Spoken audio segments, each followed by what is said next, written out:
ஒரு அரசர் காலையில எந்திரிச்சோனையுமே ஃபர்ஸ்ட் சூரிய முகத்துல தான் முழிக்கணும் அப்படின்றது அதிர்ஷ்டமாகவும் அதையே வழக்கமாகவுமே வச்சுட்டு இருந்திருக்காரு. ஒரு நாள் அந்த மணி காலையில எந்திரிச்சு ஜன்னலை திறந்து சூரியன் முகத்துல முழிக்கலாம்னு சொல்லிட்டு பார்க்கையில கீழே ஒரு பிச்சை எடுப்பவர் நின்றுகிட்டு இருந்திருக்காரு. அவர் முகத்திலையுமே அரசர் முழிச்சிட்டாரு.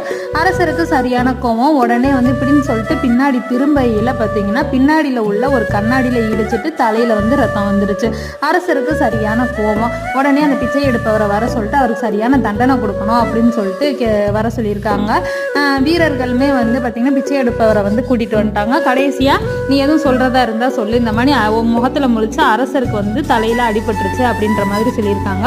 அதற்கு பிச்சை எடுப்பவர் ஒரே ஒரு வார்த்தை தாங்க சொல்லியிருக்காரு. என்ன சொல்லியிருக்காரு தெரியுமா?